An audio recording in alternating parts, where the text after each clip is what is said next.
This is That Video Game Podcast, episode 605 for May 27th, 2019. The second red flag raises. Backseat gamers. Warning. Warning.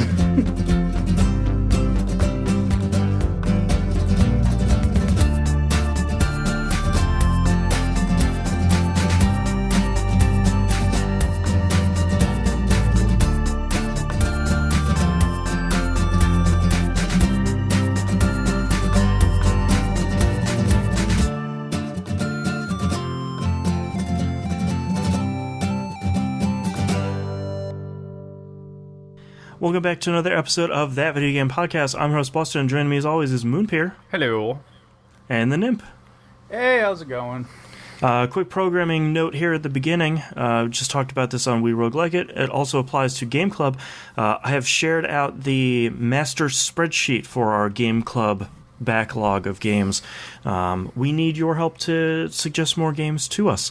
I'm sure there's a whole bunch of really great stuff that we have completely missed on the list. If you'd like to find the list, go on Discord, go to the Game Club channel. On the channel description is the link. Go hit it up. Go let us know what we missed. I'm sure there's something great out there that you love that we have not yet played. Yes. So go check it out. I think that's it. So let's get started, Moonpeer, with what you've been playing. Okay, so something briefly mentioned in pre-show and in We Rogue Like It.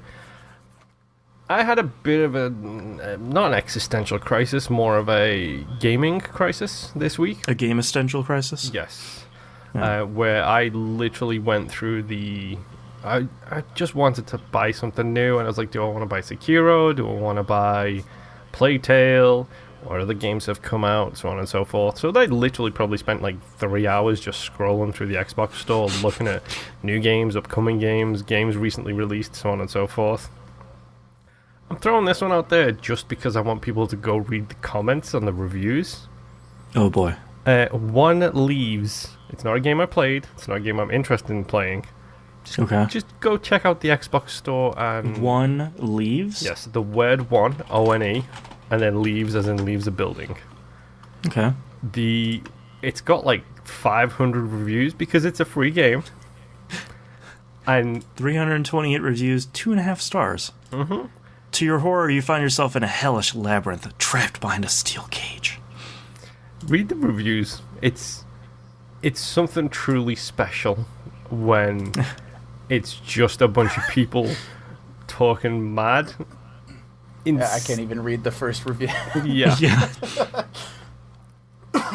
I probably spent 20 minutes just giggling to myself going through those reviews because clearly it's a free game, so you can review it as soon as you've downloaded it and launched it. People just went off on it, and I thought I should mention it on the show just because if you want to laugh, go read some of those reviews. You should really go read these reviews. They're really good. It's something truly special. It's one of those kind of... The reviews are probably better than the game, to be honest. Go check it out. So good. Okay, so I know I said I wasn't going to talk about it this week because I'm now on the grind to the 1000 gamer score. I am going to talk about Forza Street one more time. Okay. After this is second to last time. The cars have star ratings. It has rarity drops, so on and so forth. Obviously, it's to be expected. Right. Naturally, it's a GD mobile game on a PC. Mm-hmm. So what that does is when you get duplicates, you get more. You get the star bar fills up until it levels up again. You get another star added onto the car. If you get a duplicate 1 star, it makes it a 2 star. If you get another 1 star, it adds up maybe about 10% of that 2 star ranking. So it's the usual misappropriation of XP, where it's like, no, that should be much bigger filling that bar. But I had to mention it this week because when you level up a car to 3 stars, it goes from like, I've got a Mitsubishi Lancer Evo, and one of my favorite cars of all time. I got it to 3 stars. And it gets dumb street paint on it when it gets to 3 stars. Oh no! It gets the dumb stripes and the little tribal patterns and all that stuff. Oh no! And like a bad flame effect. Mm-hmm. It's really, really dumb. It's like, great, you've got 3 stars. Now have dumb paint. It's right. so bad, and it's just like, Oh, okay, man. sure. You give me that stupid paint. I want to see what a 4-star car looks like, and see if it just gets a ridiculous spoiler on the back or underglow, just to be. Just these two big muscly arms come out of the side. It's And you don't invoke Tokyo Drift unless you mean it, Mister. start talking about protein powder. I'm talking about the whole car. That's what we're talking about here. But yeah, I had to mention it because it was just one of those things. Where it's like, this is so dumb. Like, Yeah. it's like, oh, your car leveled up. It does this like gold shimmery thing and then explodes a little bit, like a little gold light explodes from it, and all of a sudden it's got this monstrous paint job on it. It's just like, okay, So bad. sure, why not? Jesus. Cuphead. Again. Yep. Played a bunch of that last couple days too. So I'm guessing you're playing it by yourself. That is correct. I know your child is not a fan of you playing this game. Yeah, my kid was upset because she thought I was watching a movie without her. And I keep trying to explain to her it's not a movie, it's just a game. And she sort of looks at me like, not sure about that. Because it looks amazing. Yeah, I mean, I think we've all seen it, but controlling it it's real great looking. Mm-hmm. It reminds me of the Mickey Mouse game on the Genesis. Like Castle of Illusion. Where it had the Steamboat Willie levels, except it's Yeah. about 50 times better than that could look. Right. So, pro tips to anyone who's going to be playing along with our Game Club episodes this month. Yes. Play it co-op. Right, it has co-op. Yeah. Yeah. Oh, so you basically get unlimited lives. You can just parry, right? Exactly. So, Yeah. if you get hit 3 times and your co-op partner's there, they can bring you back from the dead, and then so on and so forth until the level is beat. Interesting. It's the way to play it. So, How far are you through it? 1, 2, 3. I think I've done like 5 bosses. Oh, okay, because I have 2 bosses left on the second island. Which ones? Well, okay, I've done the mausoleum. Uh-huh. I've done the. Have you gotten past the first island? I don't know what you mean by the first island. Okay, so once you beat 5 bosses on the first island, you go talk to the dice guy, and he'll let you to the second island. Okay. Yeah. Okay, so yeah, I know the dice guy, so I could probably do that now. Yeah. We just beat. Well, we beat the plane lady, Right. which was annoying. We haven't beat the frogs yet, because that seems like a hellhole of a first boss fight. Oh, the 2 punchy frogs? Yeah, that seems a little harsh. That one was pretty easy. Okay, so we can go back and get that one done. It's harder than it looks. Okay. Yeah, I have found it really funny that Moon, you and I are playing 2 games right now that are both heavily influenced by Mega Man 2. Over on We Roguelike It, the intro for 20XX is just Mega Man 2's intro, and the second set of bosses on Cuphead, there's a dragon fight that is exactly the boss from Mega Man 2, the dragon boss. Oh, that's Like the first phase is very much that very thing. ode to Mega So Man. it's pretty. Yeah. Yeah, I'm excited to play more of Cuphead. I'm liking Cuphead a lot, despite some problems I have with it. How ridiculously difficult it is? No, so far I don't think it's really that difficult. I think the first set of bosses are really easy, the first 5. I think the majority of the second set of bosses are really easy. My big problem is, and I can see it coming from a mile away, that the what they do with the second set is, like, the first boss that really started giving me problems was the genie. Okay. Is because the boss fight is so long, and Is it also so many because of those. he won't stop singing Wild Wild West? That'd be great. Oh, yeah. No. One of my problems is I don't think the way to ramp up the difficulty in this game is to make boss battles longer. I think that's less fun. I would rather them be more mechanically difficult. Yeah. Because I think that's more fun as opposed to having to play flawlessly for longer. I don't think that's as fun. Yeah, it's something we ran into with the stupid the plane level, the first plane level. It's just like that seems so long.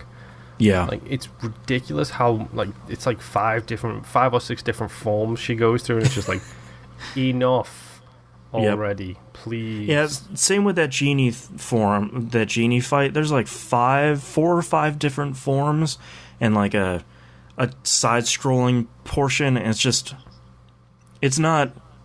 To me, that's not where the fun comes from, and I'm worried that once I get to the 3rd island, that they're just going to be longer fights, and that if that's the case, that'll be pretty frustrating. Yeah, no, not looking forward to that. But yeah, no, we got to the pretty much we cleared out the first island with the exception of the stupid frog people. Yeah, and picked up a bunch of the coins, so we're spending that stuff in the shop. Still basically experimenting to figure out what we like as our builds, because I'm playing this with my wife, who is 100% not the type of person to play this kind of game. Yeah, I'm. Does it make it better for her because it's co-op? Yes. It's very much the we were talking about it yesterday. It's very much the Elite Dangerous effect, which is she took one look at Elite Dangerous and was like, nope. See you later. And then I think it was one of my first times coming over here to spend time with her. I sat there and I played it in front of her for probably about 6 hours, like over the course of a couple of days, like a couple of hours here. This is how easy it can be when you know what you're doing. It's very intimidating at first, but when you know, it's relatively simple to go in and do this stuff. And after me, I believe she referred to it as me baby stepping her in, where it's like stage 1, stage 2, like these are the steps to get into this kind of game. Right. Like that helped a lot with Elite Dangerous, to the point where I'm pretty sure she's played it more than I have. Right. And with Cuphead, that helped a lot because there is no real punishment in that game now. Like, if she dies, I can try and bring her back, and then if I die, then she can try and bring me back, and then if it doesn't work, it doesn't work. Like, we're just taking it as relaxed as we can be throughout the whole thing. Yeah. And it was one of those things where, like, the plane fight got right to the end, and she died, I couldn't bring her back, and then I finished the level, and then I think it was the stupid plant level. I died, and she finished it, and it's one of those things where it's like, oh no, it was the giant blue blob. I died right before the final stage on that, and she took that final stage, ran with it, and cleared the whole stage, and it's like, great. Nice. It's one of those things where we can give each other the little boost to get ourselves over the finish line, and it's working out pretty well playing it in co-op, so I'm looking forward to probably a huge in-depth cover of that thing in the Game Club episode, because the art style is amazing, if problematic history. Sure. Which so far has not been displayed in the game itself. Yeah, thankfully. Yes. So we'll be curious to see if it actually ever brings up that style, or that issue with that style. But so far, Cuphead it's not as hard as I thought it was going to be, but that could be because I've essentially playing it on easy mode with my wife. Well, and I think I'm playing solo because I like the challenge of perfecting each boss little bit by little bit, where it's like, all right, I got past that first phase, now I'm seeing the second phase. All right, I got the trick for that one. Now I can get through the first and second phase and sort of rinse and repeat. I think it's difficult, but I don't think it's anything on the level of being impossible, or like it. I think a lot of people have painted this as like a bullet hell shooter, where it's like you have one pixel and you got to stay within that pixel, and there's 50 million things. It's really not that bad. It's just pattern recognition and holding down the shoot button. Yeah, but we're all getting old now, so that gets harder every day. Yeah, I mean, I'm very much sticking to the rule of I'll play as long as I can until I start getting the yips, and then I'll quit. Pro tip as well: change your controls. I tried, and it doesn't work for me. I switched out. I'm playing it on the Xbox, so I switched out shoot to right trigger and lock to left trigger. So my fingers are completely free for jumping, evading, and using supers. Yeah, I tried doing that in between my joint problems, because I get a lot of problems in my fingers when I'm holding triggers down. And for some, it's the DualShock. for some reason, no, I'm playing on Xbox One. It's not on PS4. It doesn't work for me. For me, part of what I find has been successful for me is actually holding down X and jumping with A and using all the other buttons has worked pretty well for me. So yeah, which is weird. To each their own. That's the beauty about fully customizable controls. Like my wife was showing off that she was using her under paddles on the Elite controller for the jump. Like she was just using that to do the jump motion, which is like smart, clever girl kind of thing. It's like I didn't even think about that. I spent $150 on this controller, and I don't ever think about the paddles until it comes to stuff like Elite. Right. But yeah, Cuphead. It's interesting. Much more detail to come, I'm sure. And we have a full breakdown eventually. Okay. Played some Dead by Daylight. Got a couple of really good rounds in. Myself, my wife, T-Bomb Rocks, and Braineaser from the community all jumped in on Friday night. Nice. I think. And we all just chilled out. Dead by Friday. Played a couple of rounds.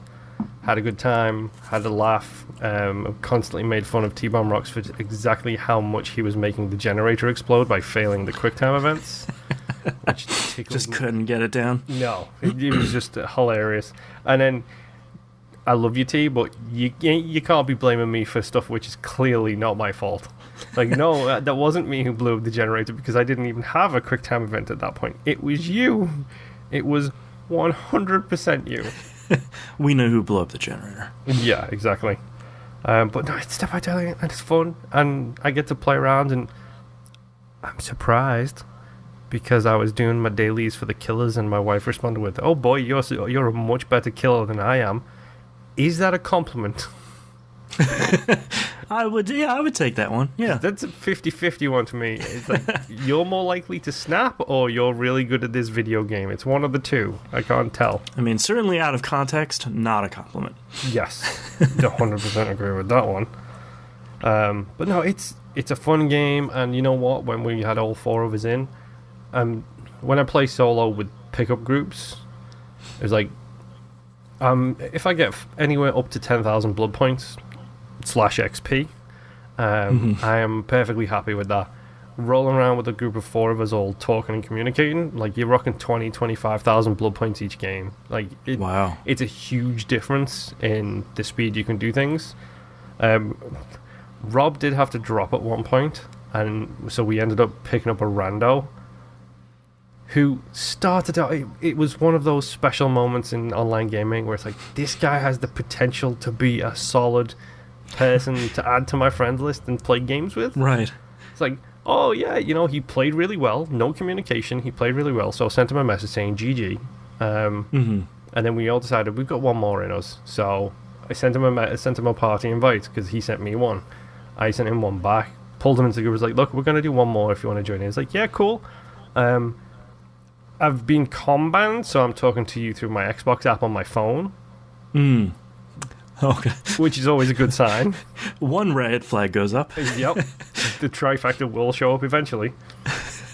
I'm playing as David, so I'm doing the no matter, so you're always injured no matter what. Right. But I'm doing it for multiple reasons. Number one, it's kind of in his perk base to do it that way. But number two, there is an achievement for healing people while you are injured. Guess how you're going to grind out that achievement? Gotcha. Easiest way. Start injured, carry a med pack, heal everyone you can. It's fine. Right. I'm working my way there. Immediately, he starts ripping me to bits for using a no mither perk. And it's like, dude, come on, man. Hunting achievements. You don't have to tell me I only take one hit to go down. I am aware. I have played this game before. Also, like, you're in a 4-person party, so you already know how to communicate around this. It's not really a handicap, but it's you start at a little bit of a disadvantage. And it's like, that's fine. That's the way I'm choosing to play. So the second red flag raises. And then the third red flag is basically just telling people off for doing things not appropriate for the way he wants to play. It's like, you were really, really nice when you joined the party, really good communicator, you play the game really well, you're good at teamwork, you've got some skills, and then you just keep smack talking and backseat gaming. So, right. I'm done. I don't care. I'm done. Wait until you hear about my interactions with pretty much the same dude this week on my end. I wonder if that's a Destiny 2 player, because that sure sounds like a Destiny 2 player. It sure was, man.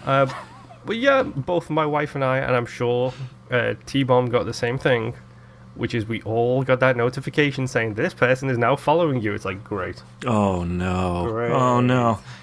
Hit the cancel button. I don't need him knowing when I'm playing Dead by Daylight, so he can yell at me for not using the exact correct perks according to his rule of law. It's like, just block him early. Yeah, it's gonna happen sooner or later. Yeah. But my final game this week, and one which I'm pretty sure is not one that made Boston feel too good. Oh god. I'm still playing Descenders, because oh boy do I like that game a lot. Now Boston, tell me all about how much you want to throw up. Literally in the first 2 minutes, it made me so nauseous. Oh. And indie game developers, your game doesn't have to have screen shake. Not every indie game has to have screen shake. That's the problem. When you get up to speed in Descenders, It does a little wobble. it's a wobble, but I think the thing that really bothers me is it's not the full screen. It's like off in the distance, that stuff shakes a little bit. Immediate nausea, which is a bummer.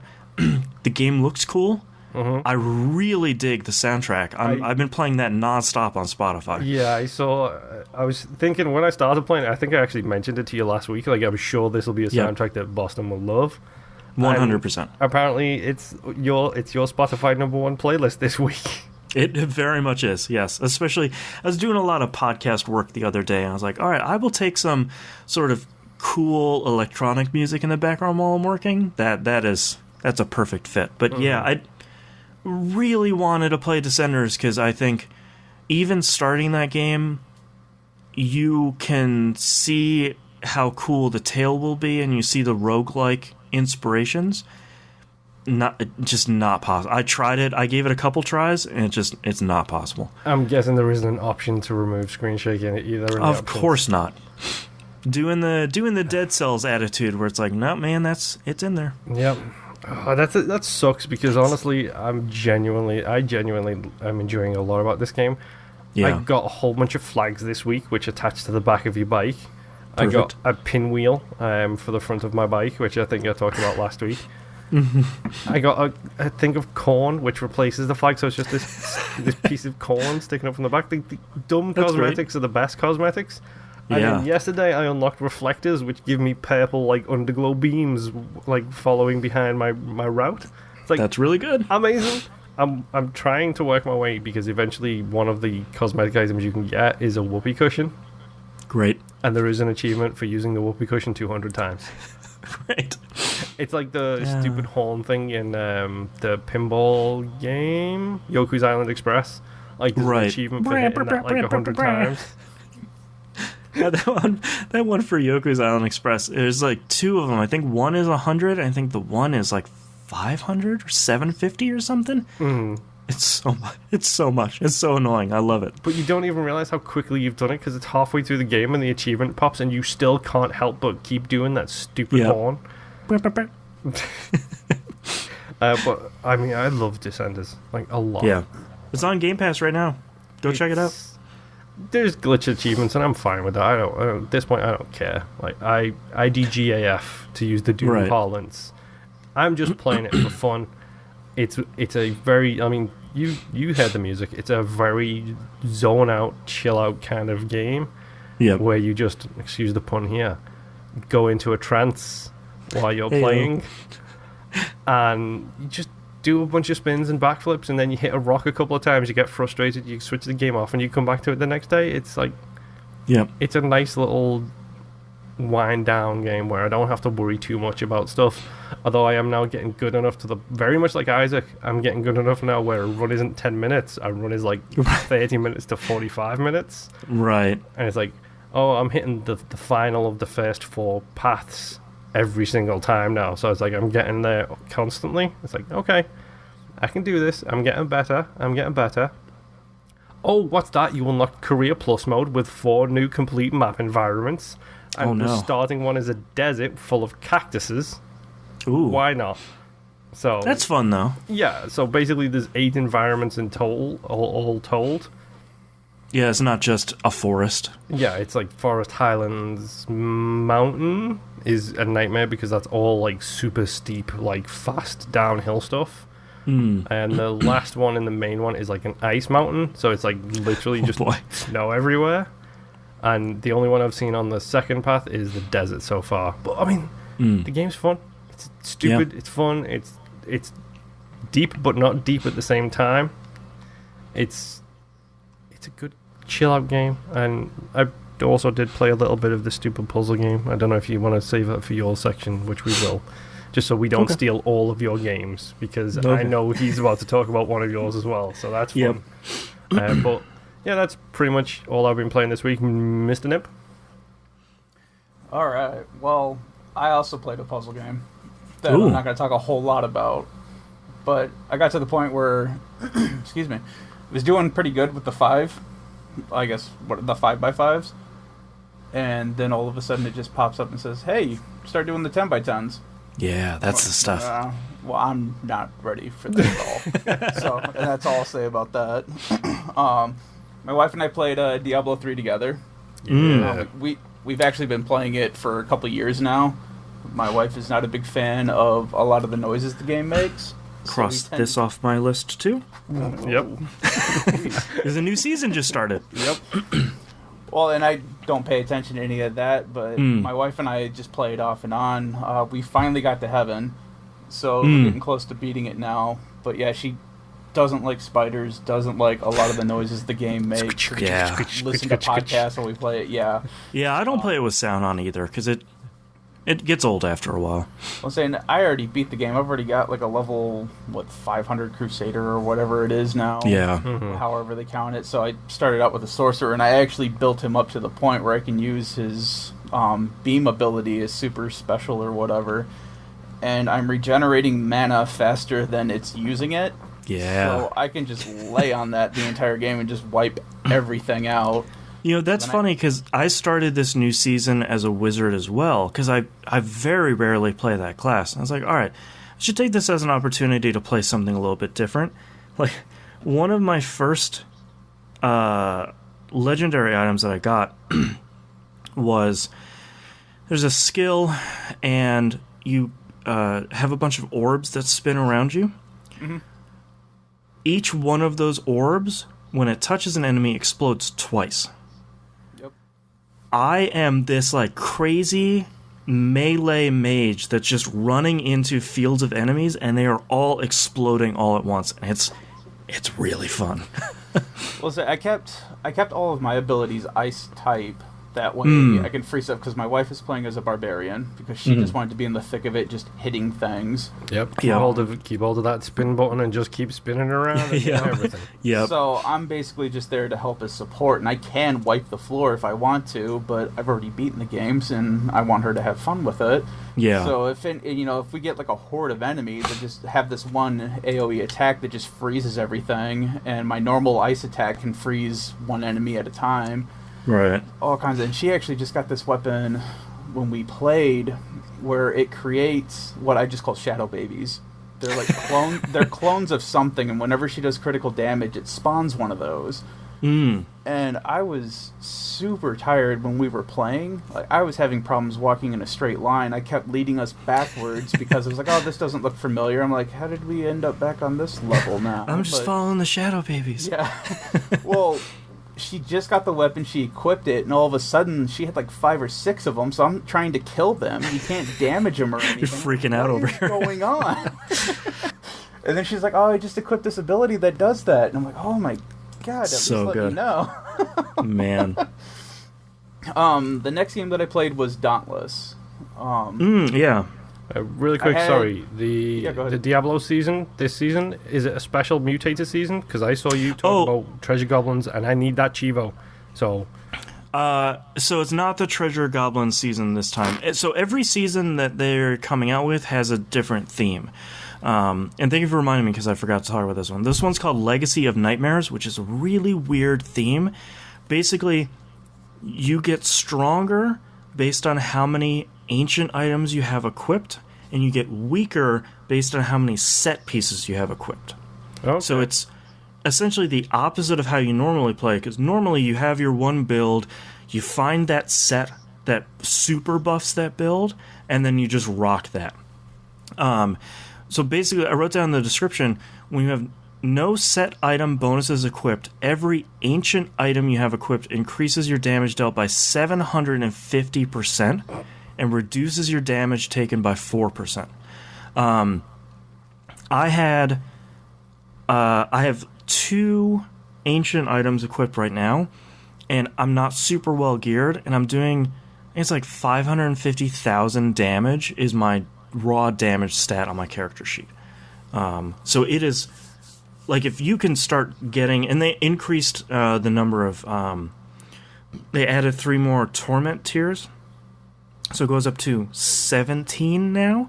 So if you really want to farm those ancient items, like, you can get pretty crazy.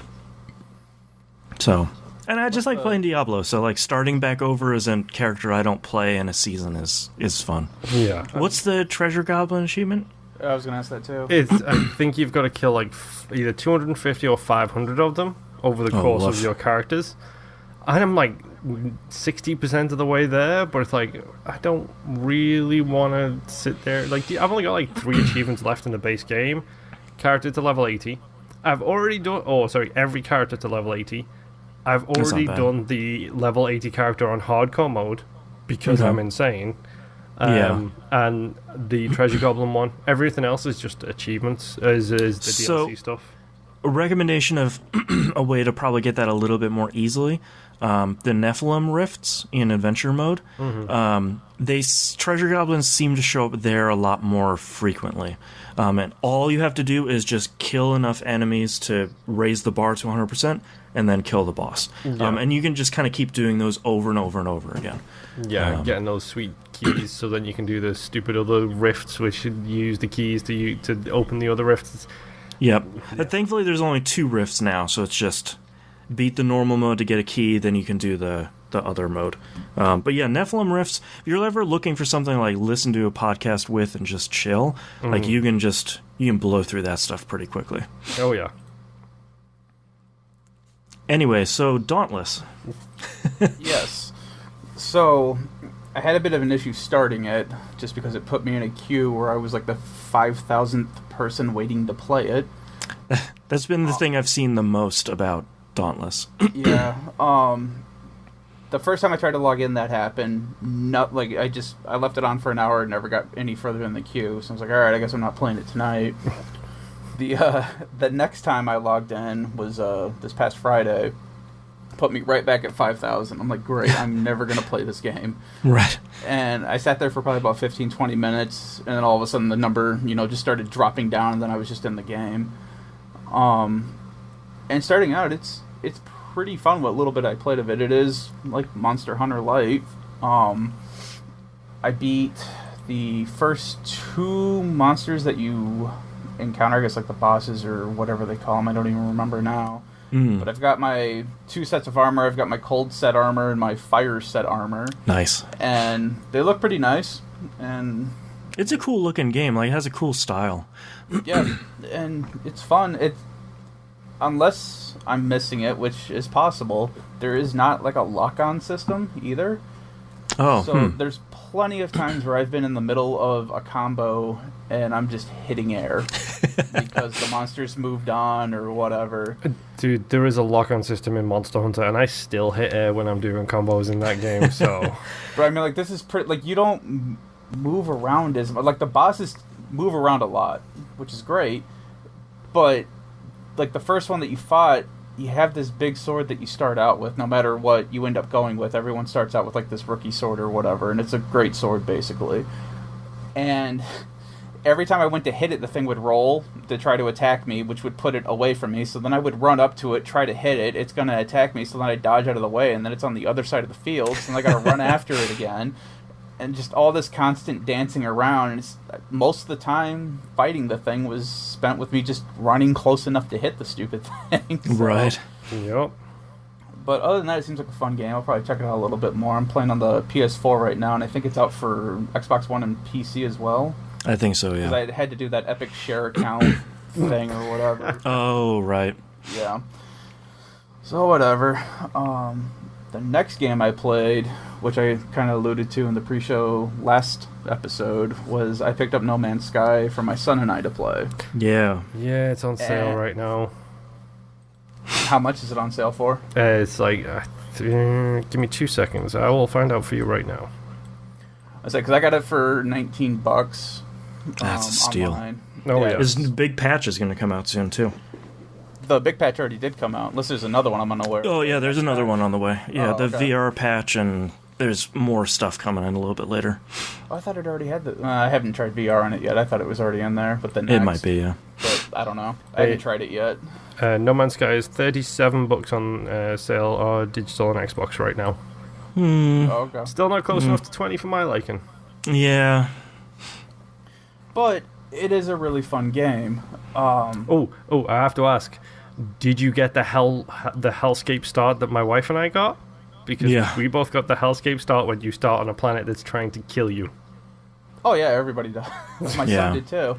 That sucks. I actually died within the first 5 minutes because apparently you're supposed to find your ship, and it's supposed to show you where your ship's at. You're either supposed to either wake up next to your ship, or it's supposed to be within a certain distance of you. Mm-hmm. Mine was not. I was on a radiated planet. You have radiation shields to protect you, but those go down as you play. The whole game is basically a survival game. So you're playing, trying to keep, your bars up and all this. And I started running around, kind of panicking, trying to figure out where I was supposed to go as I'm watching my shield dropping, and then I just ended up dying. Spawned next to my ship. Hey. Found out that if you go into the ship, it will regenerate your shield. I'm like, well, that's great. Right. Then the icon pops up for where my body was at, and I died. So I went over there and found out that I was only like 2 hills away from where my ship was at. So that kind of sucked. But my son had an even better experience when he started, because he spawned inside of a rock formation. Great. Yep. And he managed to get himself out of that, and I was kind of watching him play it. And I was telling him, I was like, all right, this is what you have to do to repair your ship, because at that time I had already done my ship. I was already flying around in space and stuff, so I was walking him through what he needed to do, and we couldn't find his ship. Like, the icon was showing over a rock formation, and that's when he told me that he had spawned in one and managed to get out. I'm like, oh, what the heck? So we go looking around, and we found out that we could get close enough to his ship to make the repairs, we just couldn't get in it. I'm like, all right, this is what we're going to do. We're going to fix your ship, and then we're going to summon it. Because any time in the game, you can summon your ship to wherever you're at in the planet. And then we're just going to pray that this works. So we spent about a good half hour getting all the materials and stuff he needed to fix his ship. Got it fixed, and I was like, all right, pick a direction and just run as far away as you can for a little bit, and then we'll try to summon it. And does that, go to the thing for summoning the ship, and like nothing happens for a couple minutes. I'm like, well, man, I guess you're screwed, man. You're going to have to start over again. Yeah. Right after I get done saying that, his ship just like falls out of the sky and lands. And apparently that's not a glitch either, because flying these ships, anytime I've had to land, these things don't come in slow. It's literally, oh, it's time to land. Drop. Yeah, they are always moving hot. Yeah. So we got all that figured out. We started building our bases and stuff. We were playing co-op, which we had an issue with that, where we had lost internet connection for a brief period of time, and then it wouldn't let us co-op all of a sudden, where it still showed that there was 2 people in his game, which you can have up to 4, but it would not let me join the lobby. Oh, weird. So I logged out of the game, logged back in, wouldn't let me do it, shut my PlayStation off, turned it back on, wouldn't let me do it, had him do the same thing, log out, shut it off, couldn't do it. Logged in this morning, and we still couldn't do it. And so finally, just out of like the last thing I could think of, I was like, well, throw me an invite, and let's see if we can get in that way. Because he could come into my game, I just couldn't go into his. And he threw me an invite, and it let me in, no problem. and now we can keep going back and forth. So I don't know what the hiccup was with that. Angel Eye in chat says, can you run into other peeps yet? Yeah, they added that a while ago. You can just run into people out in the world. Yeah, my son ran into a random person who was on the planet that he was on, and the guy was really cool. He was just showing... they weren't talking or anything, but he was just showing them around on his base and stuff, and my son was just kind of running around, checking things out. Yeah. But after that, my son and I have kind of started an arms race in a weird way. Oh, boy. We're not... This is going to go well. Yeah. Well, I don't know if we can fight each other, but I'm trying to stay ahead of him because he's got more free time than I do. Right. And so far, I've been pretty successful at it. I've got my base pretty much built up. I've got almost all the people that you need because you have to find these people to help build things and all this stuff on your base. And he's just now starting to do that.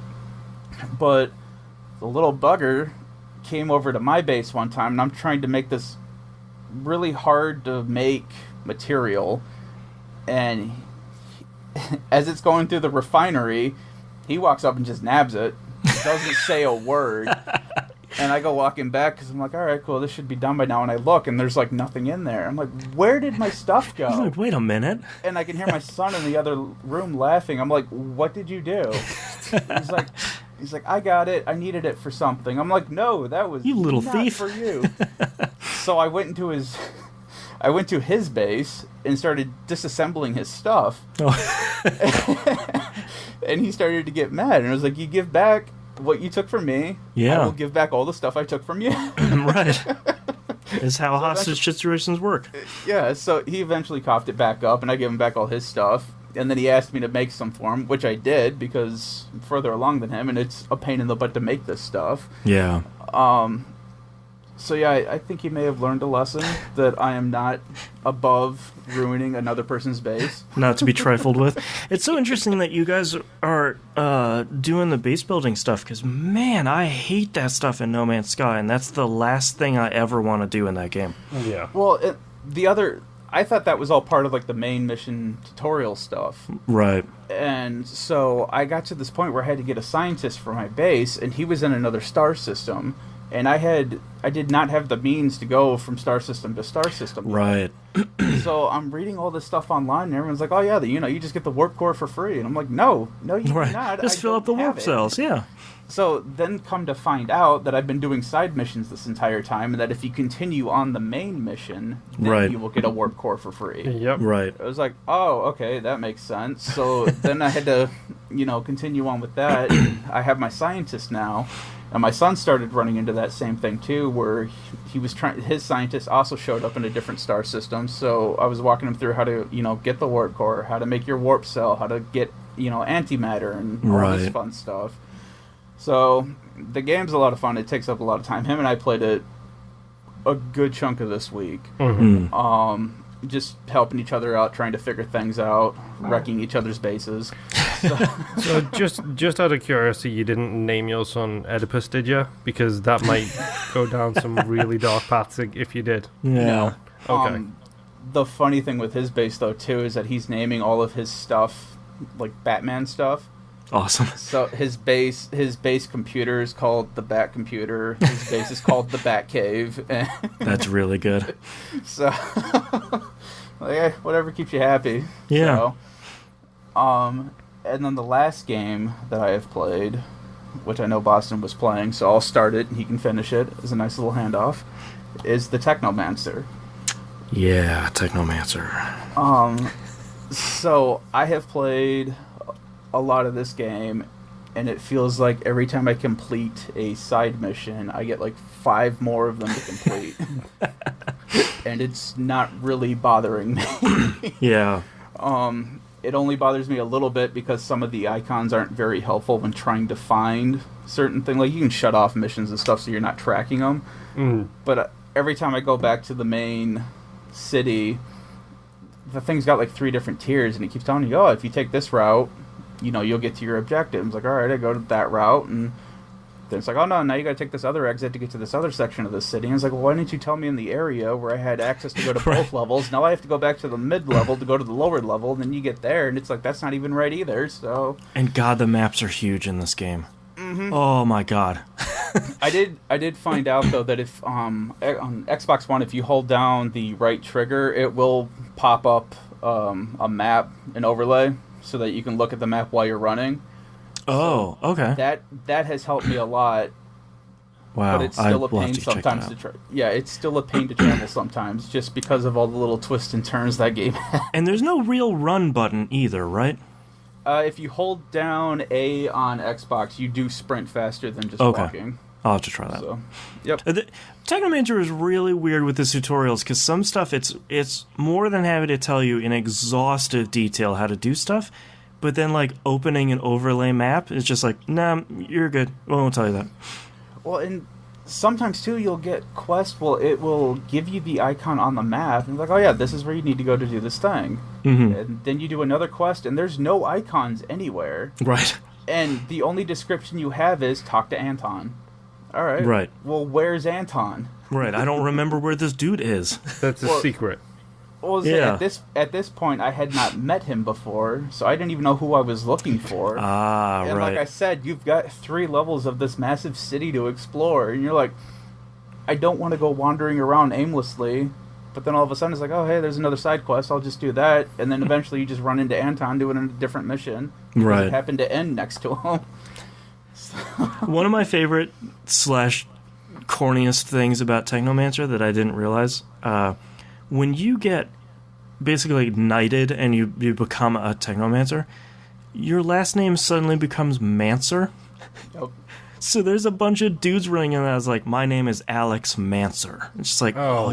This can't be real, right? And it's like, nope, your name is now Zachariah Mancer. It's like, please, no, please, you guys cannot keep doing that.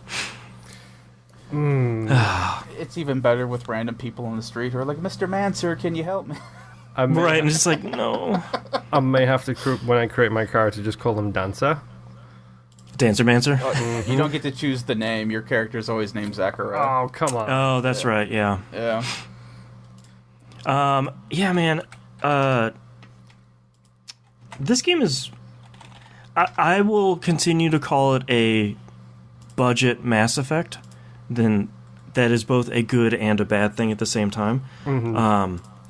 I had so much trouble playing this game this week, and I was about to stop playing it, because when you finish the tutorial, go through this whole tutorial, you go to this, like, they teach you how to do the completely ineffective stealth mechanics, which... Yeah, I saw that when my wife was playing this. Like, he walks up and he's just like, "Patow!" and it does nothing.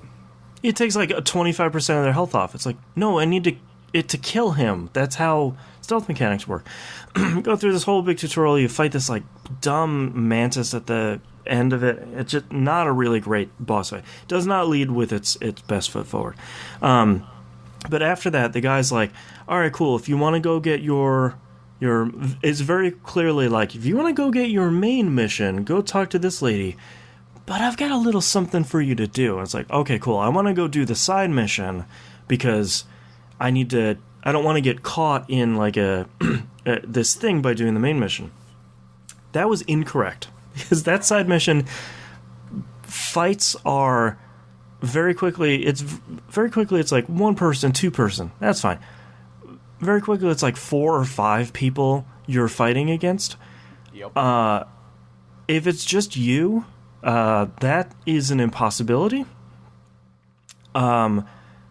So I went to go do the main mission. It's like, well, screw it. I'm not gonna do the side mission right now. Whatever. Immediately, they give you 2 party members. One's just got a gun. Guns are stupid strong in this game. The other one's basically got like a sword and board, and I am just mowing through everything at this point.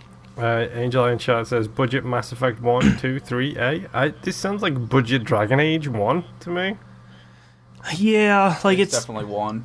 Yeah, maybe more like budget Dragon Age 2. Like it very much wants to be a BioWare game, but it kind of can't figure out which one it wants to be. Not a bad thing. It's just very much. It's not a AAA game. I did a whole bunch of side stuff, and it wanted me to go kill a bunch of like defectors from the army or whatever.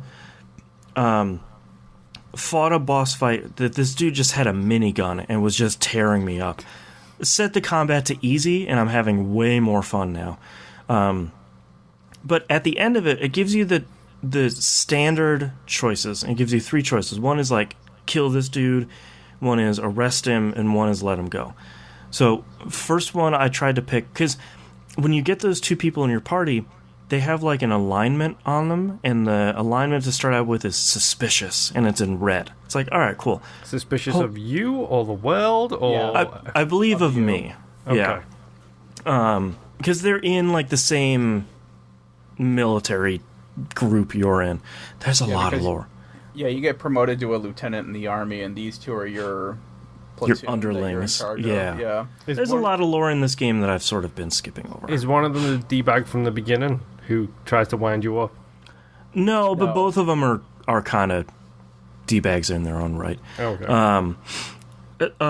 So I was like, okay, cool. If I want them to be less suspicious of me, so I want to do the right thing in this fight.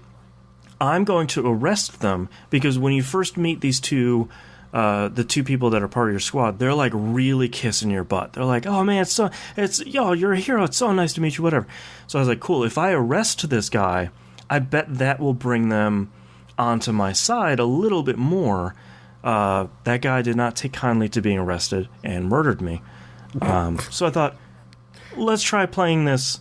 Let's try fighting this again, and let's try just letting him go. I let him go, and my 2 party members did not really care. So it's interesting, because being a fan of Mass Effect series, and especially being a fan of the Dragon Age series, I'm sort of expecting there to be that party banter, or at the very least, the party members to react somehow to a seemingly large decision that I've made, and for them to not really do much feels a little frustrating.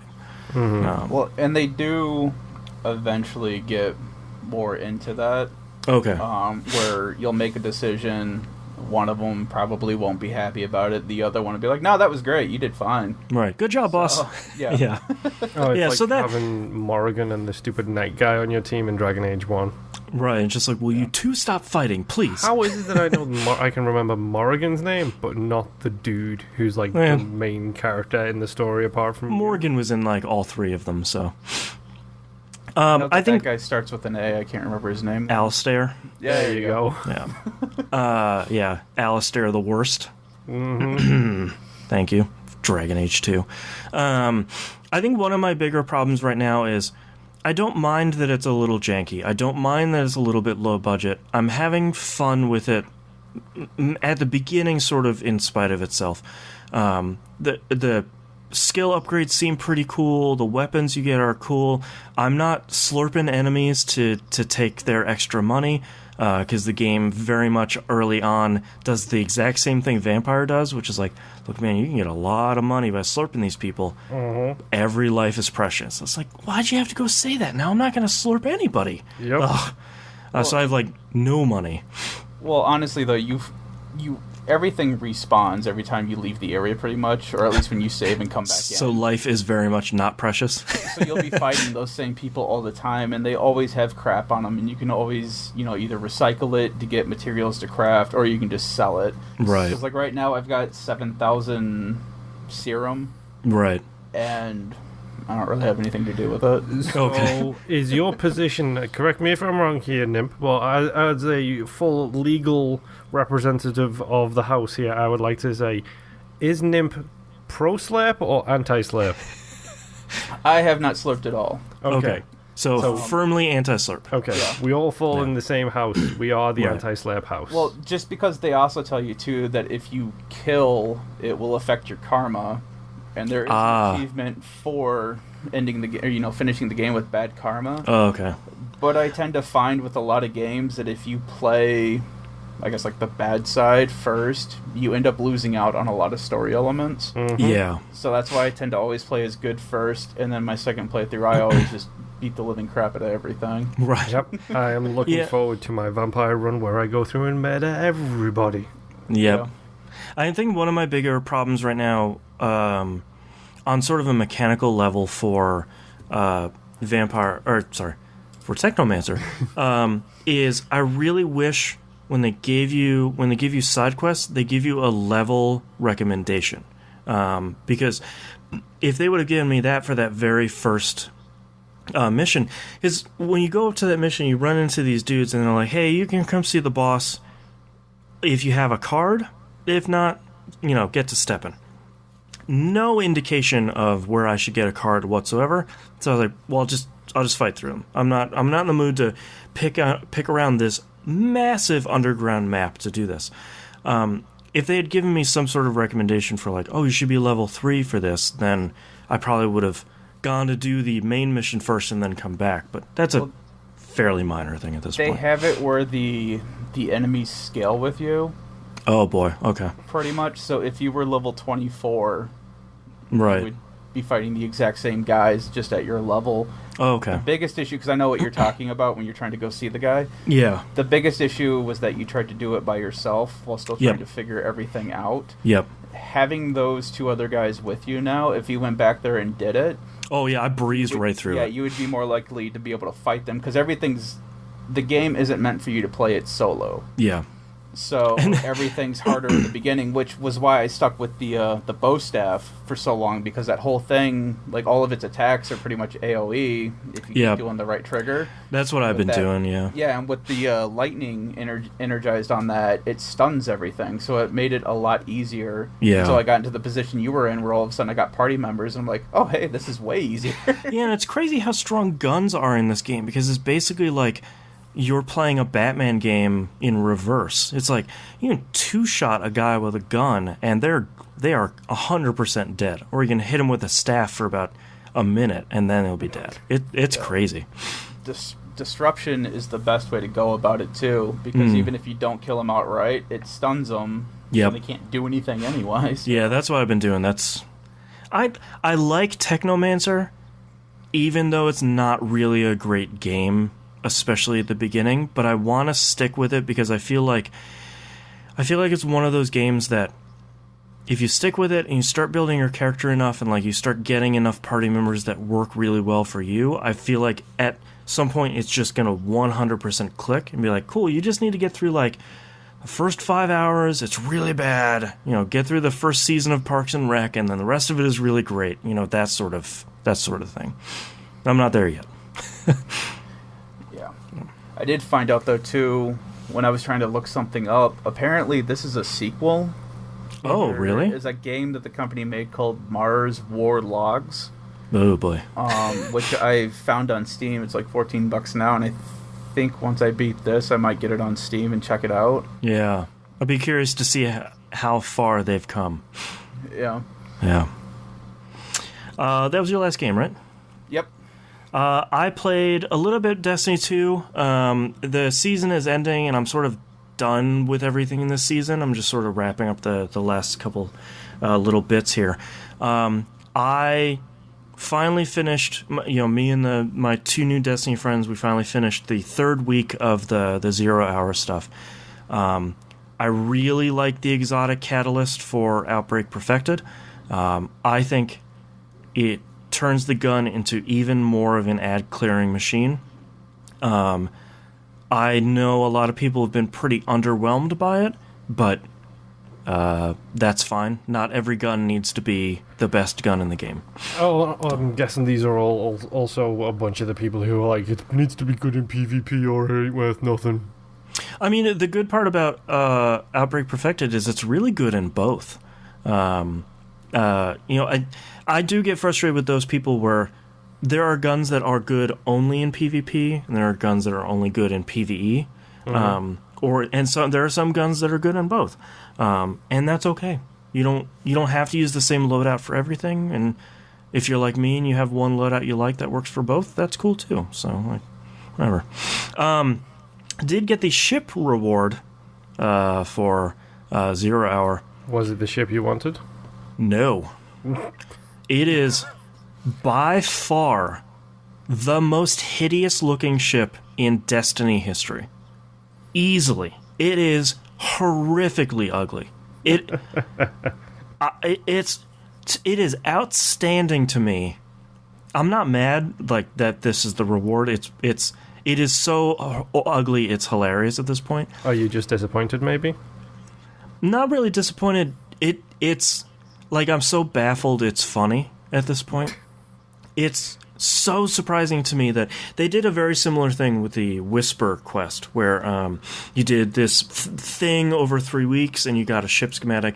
Got this really cool like stealth bomber taken looking ship that had like that shimmery blackness on it. Super cool ship. This looks like a literal garbage truck. Like it's so bad. And it's a real bummer that this is the reward, because it means that most people probably won't do that puzzle now. Which I don't blame them, because either you can do that puzzle for 3 weeks, or you can just run the heroic version for 5 weeks, and then your catalyst will be done. So, but I had my own really fun, angry person on the internet story this week. Sadly, I'm not the only one that ran into it this week. So I'm working on 3 PvP pinnacle weapons right now. And for anyone that doesn't play it, basically you'll get a quest line. They have some for PvE and Gambit and PvP, basically all the modes. And it's meant for you to work on it the entire season. Like the Gambit one was like, you have to play 50 matches and you have to get like 1,000 headshots and some other stuff. So it's something you're not really meant, community, not something you're meant to grind in a weekend. You just play a little bit over the 3 months. So I've been working on 3 PvP ones, and I've gotten to the point where I just need to get the ranking in competitive to finish up 2 of them. I've been playing solo competitive the entire season. Someone started doing the math that if you at least win 1 and lose 2 every week, you're making progress on points. Because if you play three matches and you don't quit out, you get bonus points at the end of the week. So I've been doing that. And I've been doing okay in competitive. So I by the time that this weekend, that this is like Thursday rolled around, I was at between like 18 and 1900 points and need to get to 2100. I could not get past that 2000 hump. Like no matter what, I would win 1, I'd lose 1. I'd win 2, I'd lose 2. Like I'm just staying at that point consistently. So I said, the season ends on the 4th. So sort of out of time to do this. Said, all right, let's get a group together. Let's see if there's a bunch of people running it online. Let's just hop in and let's try and do the thing that you were doing with Dead by Daylight Moon, where it's like 4 of us communicating, we will guaranteed do better than we would if it was just 4 randoms. Yeah. So I find this guy that's playing, and he's looking to just play for the rest of the day. It's like, great. At least you'll be there for a little bit of time. We very quickly get 4 people together that all sort of are on at the same time. We're doing really well. And by really well, I mean the enemy team has scored 50 points. We have beaten them at 100. Like, we're winning by double, typically, if not shutting them out. This dude was so angry. Like, he's one of those dudes where every death, of course, is not his fault. It's just the enemy is too good, or someone legitimately was DDoSing us one match, and our connection was garbage. And he's like slamming his fists on the table every time he dies, and he's like this string of expletives. And it's like, first off, take a walk around the block, breathe it out, it's all good. Second off, he was really good. And he was typically at the top of our team's leaderboards, like 2.0 was usually his ratio, so he's doing really well. and we're beating the pants off of the other team. So, like, there's virtually no reason for you to be this upset about a video game. And yet here we are, with you slamming your big ham fists on the table. This is something I have been guilty of in the past, is if you are good at a game and you know you are good at a game,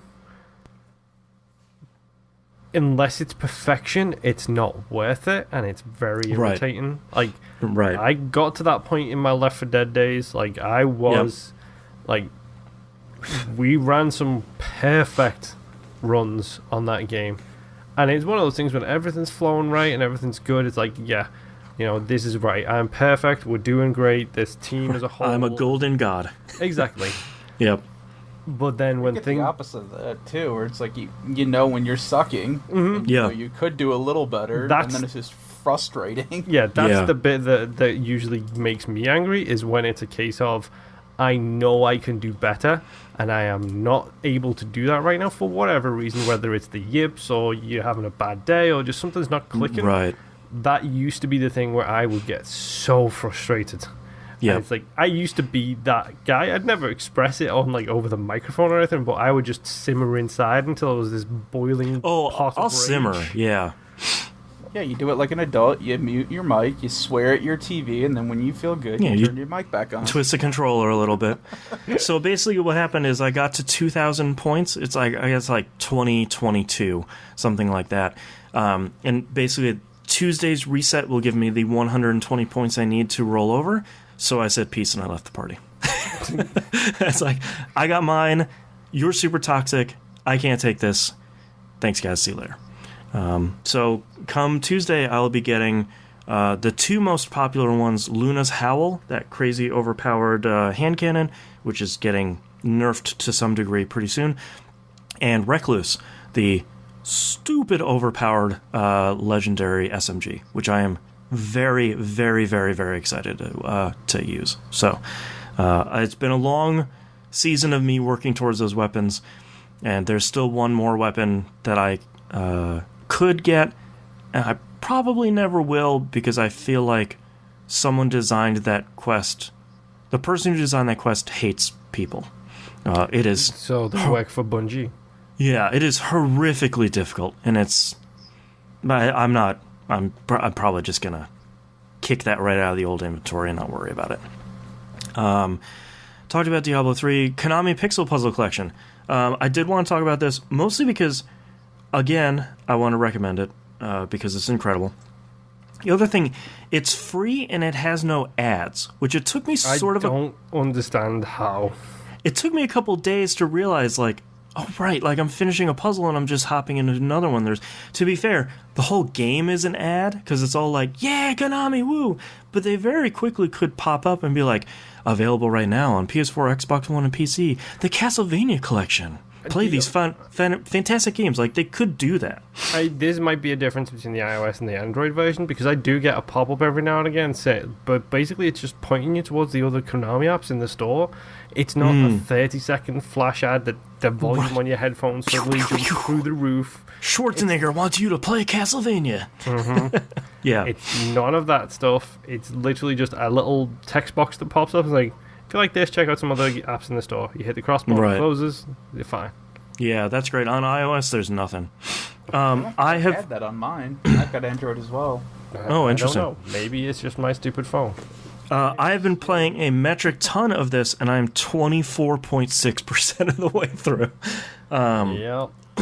I'm sort of on the opposite side of where you are, Nimp, where I'm all done with the 5-star ones. I haven't really seen any of those in a while. I'm mostly done with the 5x5s. I'm mostly done with the 10x10s. But the ones that I'm getting are really hard now. Most of the 15x15s I'm getting are fairly straightforward. But the 10x10s I'm getting are sort of like, you look at the whole field and you go, cool, I don't even know where to start. It's a spaceship flying out of some cabbage. You know this, you stated That's right. much. Yep, well, gotta get that. This is my first time playing this type of game. So like I felt like I was just... it's all clear as mud. Yeah. But I felt like I was getting a better understanding of everything, and then it's like, oh, here's this 10x10, and it's just, nope. No. Yeah, 10 by 10s are really interesting because you can take those skills and bring them forward to the 15 by 15s pretty clearly, but there's in all of the nonogram stuff, there's a very clear divide between 5 by 5s and 10 by 10s, especially like but once you start seeing the patterns and you start realizing that there are like I found a tutorial that really clicked with me about advanced nonogram stuff where it's like if there's a 10 by 10, if there's a column that just has the number 8 on it, you can fill out the middle 6 blocks, because if you draw from one side and the other, the overlap are those 6 blocks. So you know that it's guaranteed there's at least something there, and you'll figure out where you fill in on the other side. Yeah. It's like, oh, okay, yeah. Now, I probably have to do that because there's a lot of 10 by 10s where it'll be like 151, and be like, cool, that only adds up to 9, so not entirely sure what to do with a column like that. Middle 3 at least, I believe, can be done on that one. Yeah, that's true. Yeah. But it's like that next step of logic where it's like, I don't have anything that's like a 1 and an 8. Cool, I know how to fill in that one. It's like, or 15 by 15, it's like 1 and 13. All right, I got that one. That one's easy. When there's no easy ones, where you get started with a puzzle is sort of that next level of knowledge. For anyone listening as well, it's kind of like Sudoku. When you start doing Sudoku, it's like, okay, there's a 1 in every single thing except for this square, so that has to be a 1. And then you go from that kind of like input to there isn't any 1s around here, but logically speaking, this is the only place where a 1 could be that would not block off a different 1 in the other different squares, even though none of them actually say 1 on them. You start seeing the matrix. Yeah, it's a big logic jump, but I think once you get over that hump, it starts all making a little bit of sense. You've got to you kind of got to stop thinking the way you've been taught and think sideways, where it's like, like you've got 9, fill in the middle 7. You know that those 7 cannot be not coloured, and then it's like you start thinking outside of the box, and then you fill in the boxes. It's really it's like you start knowing you need to look for 1 8s or 4 5s or 2 7s. It's like, all right, those are guarantees. Those are definitely going to fill the entire column. And that's the thing too, because I understand what you guys are saying. Right. It just takes a second for my brain to process what you're saying. Sure, yeah. And you guys are talking about thinking outside of the box. I can't even find the damn box. Right. Yeah, and I feel like that's one of the reasons why I like nonograms so much, is because when you start working on 15 by 15s, especially, you start seeing your filled-in blocks like creeping across the puzzle in really fun ways, where it's like, all right, I can figure out if I can start with one row or one column, I can figure out pretty much everything else just by eliminating all the stuff around it. It's just, if it always feels rewarding to just fill in that last block and the whole puzzle completes, and you're like, all right, yeah, like that's pretty good. Well, and that was kind of how I solved the last 5x5 that I did, was I was trying to just basically imprint the pattern that I made on one side to the other side, and oh, hey, look, I solved it. Right. So... Yeah, I cannot recommend this enough. I think between it being free and having no ads and having what has to be hundreds of puzzles, I'm finding out now, instead of just like 150. It's terrifying.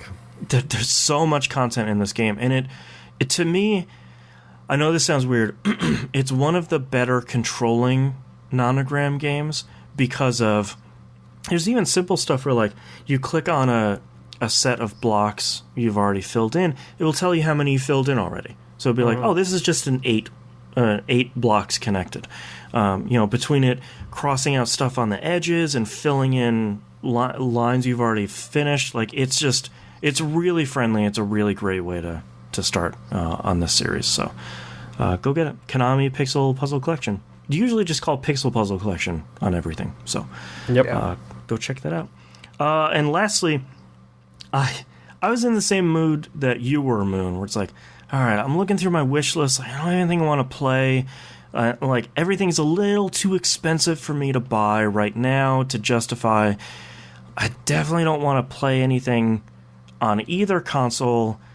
I don't have anything in my backlog I want to play. So I forgot that I had recently purchased Tacoma on PS4 for like $4. Mm-hmm. I was like, all right, maybe I could play Tacoma. Let's check it out on How Long to Beat. 2 hours? All right. That's more like it. So I started and finished Tacoma. Man, Tacoma's a really great game. Yup. I believe that made my Game of the Year list the year that it came out. Yeah, I think it came out last year, I believe. If not 2017. But, man, if there was ever a game that was really suited, like tailor-made for me, it is definitely Tacoma. It's this cool short, it genuinely does take about 2 hours. It's this cool little investigation adventure game where basically you go to the lunar substation Tacoma to figure out why everybody got evacuated and what happened to the crew that is there. And you're basically walking into an area and your little assistant is telling you that there's like an AR recording. The station, everybody in the station is getting recorded all the time. And this AR display is playing back this recording of what everybody on the station was doing. But what it quickly shows you that's the coolest part is it's recording everybody in this area of the station. So it's not just like these two people are talking and you're like walking from one room to another while they're talking. You can rewind and fast forward and replay this recording, and you can go 3 or 4 rooms over, and two people are having a totally different conversation that then bleeds into another one. So you can replay this a whole bunch of times. There's 8 people on the station, I think, 6 or 8. I think there might be 6. Yeah, something around there. And each one of those people has their own part to play in each one of these conversations. And it's really, really, really great. I think, to me, I think it lives in the same sort of sphere that something like Edith Finch does, where it's this cool, story-driven. It's not there aren't really any mechanics to it other than interacting with stuff and sort of playing and fast forwarding, rewinding these recordings. But it's such a cool way of telling the story, and the story was legitimately interesting and took a couple of turns that I definitely would not have expected, and it turned out to be a really, really great experience, and it's on Game Pass right now. For anyone that wants to play it over there. I also love the fact that, like, while you're doing the whole rewinding stuff, like, if you're following people, like, you find out people's door lock passwords and things like that because you're following them, and then they'll go up to a door and the AR thing will show them pressing the buttons to unlock the door. But it's like one of those things where they split away from the conversation, and unless you follow them, you'll never get that door combination. So you're following the conversation in the main room, and then all of a sudden you think, well, where did they go? And then you follow them, and it's like, oh, they unlocked this door, so that's how I unlock the door to get in. They're going to go get a pack of smokes. Yeah. And you're investigating, you're sort of like hacking people's AR displays as part of these conversations. So like every once in a while you'll see they'll pull a screen up in front of them, and you can go interact with that, and you'll see emails and text messages and IMs and like basically the equivalent of character sheets, like bios and stuff like that. Yeah, like it's really cool. I would really recommend people go check it out. It is really only 2 hours, so just take it in a sitting and just sort of enjoy the ride. I'm also pretty sure that this is a couple of indie devs. I think this is the Gone Home team did this. I believe so. Yeah, Fulbright. Yeah. Yeah, and they are big fans of other games because the Starbender series makes an appearance in this game. Yep, I found the Starbender book from Prey. Yep, as does Blades. Which is an adult book from the Dragon Age universe that the Dwarf writes. Right, that's right. Which I didn't know anything about this. My wife caught it, being the I forgot about that. fan of Dragon Age. and she may have tweeted at the game and got a response from the lead artist, neither confirming nor denying that there is such a link that exists. Wink, wink, nudge, nudge. Yeah. So go play Tacoma. I think it's on sale right now on PS4 for like $4 or $5, and it's on Game Pass for free right it's now. A great game. Yeah, it's a great game. Just 2 hours. Go check it out. And that's all I've been playing. Go ahead. Sounds like it's pretty light, so it's not like horror. No. Space. No. There's okay, no. Okay. Yeah, what's really great is there's a It's a legitimate. You're legitimately trying to find a reason for why they left, not. Yeah, it's not like it's because of demons. Yeah, it's not. There's very little swearing. There's almost no violence. It really is just story driven, and it's not. Oh, okay. I think there's literally one piece of violence that occurs, or maybe two, and they are the way they frame it, which is excellent. Is the AR display kind of goes out when that happens. It glitches and gets fuzzy, so you don't actually see anything like truly. You see the aftermath, but nothing like disgusting and. It's like weird 3D shapes of people. Like it's like a wireframe model with like a polygonal outline of a person. Like it's not really. It's cool because you see the real pictures of the real people that these models are based out of, but you start learning like the medic is the blue lady, like this person is the yellow guy. Like it's Tacoma's great. Yeah, that's all I've been playing. So let's take a break.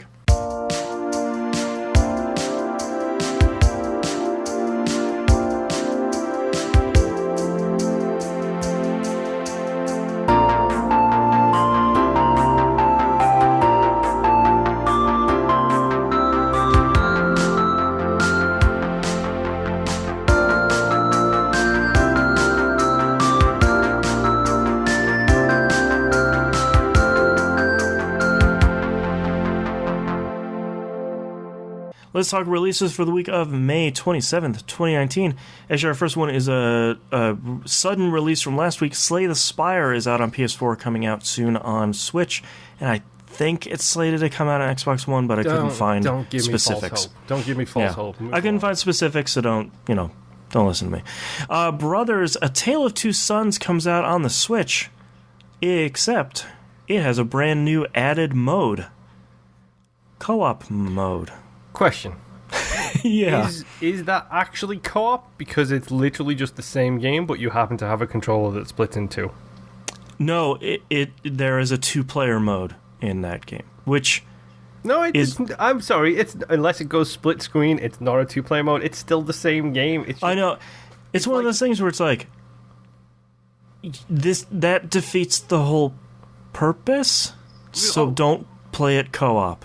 Yeah, I agree. Don't play it co-op, but also no spoilers. But if I could take my Xbox controller, and cut it in the middle and still have it work, if I give that side of it to my wife, then that would be a co-op mode for that game. There's probably support for like 2 Pro controllers. I see what you're saying, but I think they have multiple controller support outside of the stupid Joy-Cons. Plus, you could just share your Xbox One controller with your wife instead of cutting it in half. There you go. Or just play this game by yourself, because it ruins it if you play with another person. Yeah, we're both hardcore gamers, and as hardcore gamers, everybody knows you have your controller that nobody else can touch. Right. It's got my thumb grooves. And we have 2 elites, which are definitely our controllers, that she doesn't touch mine and I don't touch hers. Yeah. Well, I think this would set it up for a wicked case of Ouija board syndrome. Yeah. Yeah. The House in Fata Morgana finally comes out on consoles, PS Vita and PS4. I know Limited Run Games has a special edition of this coming out, but I think it comes out in a little bit. Based on the name alone, what kind of JRPG is this, Boston? It's a visual novel, apparently one of the best. So I'm very, very excited to play this. Apparently it is just off the charts crazy good. So I'll probably play this on Vita, I guess. Why don't these come to Xbox? Here, I will. The thing that I'm thinking as more and more time goes on, I think because they can't make a physical version of it. There are no indie games that have come out physically on the Xbox One. So do you think that's the only thing? Why? Why? Release it digitally? I know, but I think if you look at people like Limited Run Games that are now starting to port games as well as put them out physically. I think that the physical editions is where you really make your money back. It's like selling T-shirts at a concert. Like, sure, you might have sold a whole bunch of records, but the record company's got those. T-shirts at the show, that's where I make my money. It's pro wrestlers. You make your sale, you make your money in the T-shirts. Yeah, make it in autographs and T-shirts. Yeah. I just don't care. It's going to be digitally on the store on that side. Put it out digitally on the store on the other side. It's not that difficult, but whatever. Yeah. Moving on. I've lambasted enough companies for doing that. Yeah. Oxygen Not Included leaves early access on the PC. So if you have not yet played that and you're interested in it, scoop one of those up. Outer Wilds comes out on PC and Xbox One. I believe that hits Game Pass day and date. Which one's Outer Wilds? Dude, I cannot keep track of them anymore. Is this the one by that dude who's famous for making games I've never played? I think it's a former Ubisoft dev, I think. No, that is... this is made by... Oh, it's published by Annapurna. It's made by Mobius Digital. This is the... it's like a exploration... a space exploration game. I've really only been seeing it in Game Pass GIFs on Twitter. So okay, well, I don't really care. It's put out by Annapurna, so should we continue the Annapurna run of good games? No, I'm okay. It's an interesting concept, and it looks like, though. Last but certainly least, Crystal Crisis comes out on Switch and PS4. This is Nicholas's cross-publishing puzzle fighter game, so you already know what to do with that one. Don't buy it because it's produced by Nicholas, who doesn't support any of their games unless it's on a PC. Ding, ding, ding. So don't support Nicholas, folks. Let's move on to news stories. The Ouya is finally dead. What I didn't realize is that first off, I didn't realize Razer bought Ouya in 2015. We probably talked about it on the show. Don't remember it at all. But basically, obviously the Ouya hasn't been sold in a long time. But the digital storefronts were still up. There were like 2 or 3 of them. Razer has announced they are shutting those off on June 25th. So the little cube that could will no longer. The little cube that couldn't, dude. That couldn't from the get-go. It's such a cool idea. It's a cool idea, and it made a name for itself because it had a killer Kickstarter campaign. But yep. That's pretty much all it had. Yeah. But another cool little console that hopefully does not go the way of the Ouya was announced this week called Playdate. This is being put out by Panic. It used to be known as Panic Software. If you used OS X for pretty much any amount of time, you know them as some of the best. They make some of the best OS X software. They are putting out a handheld console that has a crank on it. Yep. So, to be clear, the crank does not charge the batteries. It's a controller. Yeah, it is an additional input device. It has a D-pad and an A and B button, and then a crank. So, how long until we see the equivalent of a Game Boy Advance version of Sega Bass Fishing? Boy, that'd be great. Well, day one, if they're doing it right. Yeah. The interesting thing is that they are working with... Their initial plan is to release 12 games over the period of 1 a week for the beginning here. And they're working with a bunch of pretty cool indie devs. Keita Takahashi, the Katamari Damacy guy. Bennett Foddy, he made Quap and Getting Over It with Bennett Foddy. And Zach Cage, who made Ridiculous Fishing and all those cool kind of genre-bending mobile games. It looks like we already have the fishing development in progress. That's right. Ridiculous Fishing Portable. I think this is a really cool, fun, dumb, weird little idea that I hope succeeds just because it's so weird. I think Alex Navarro has managed to put this better than anybody with regards to my feelings on this, which is they have come out and they've said, this is weird, this is kind of dumb.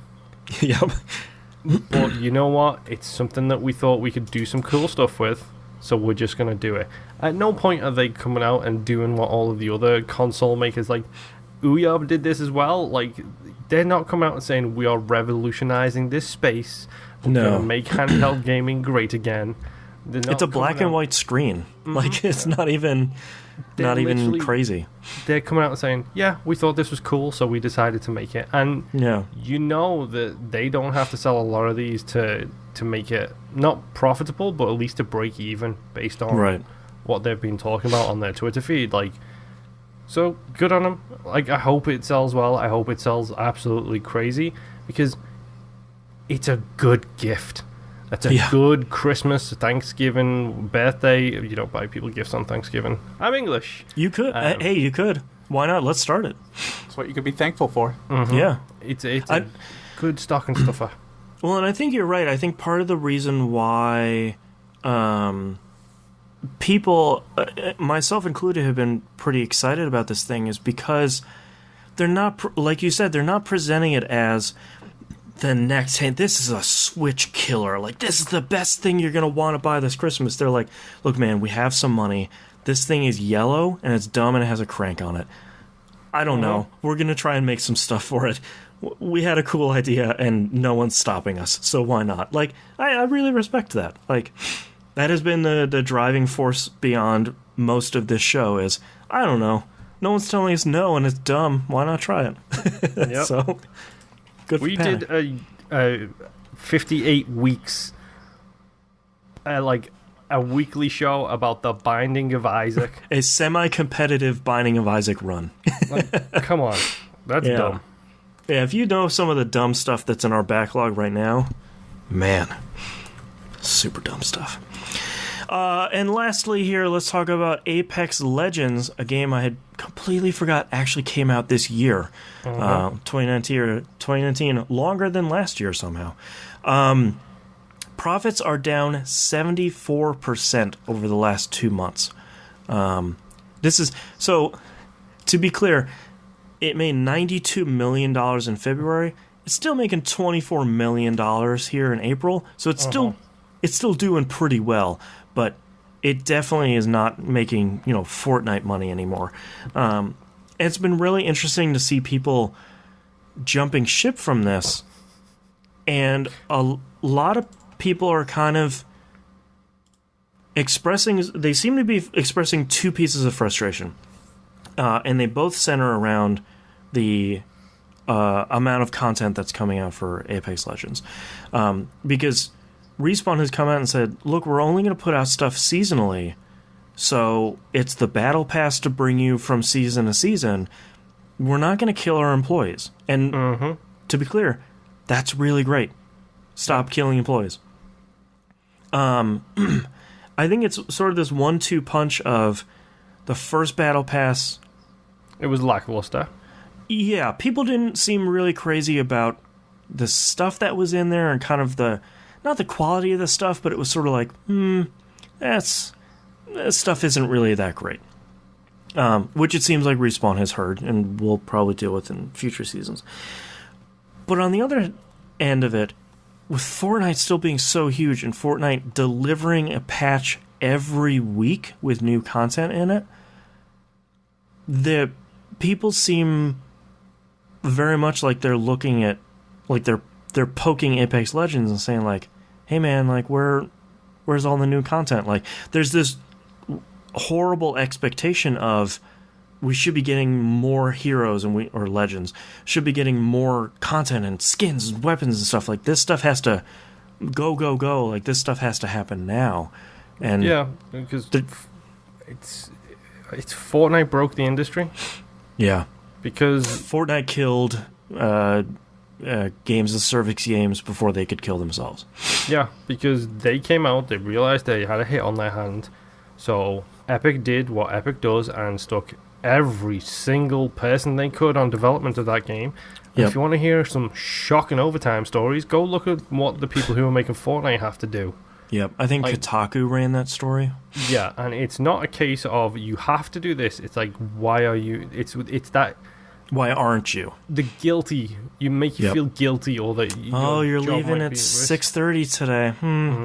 I mean, I guess some of us aren't hard workers.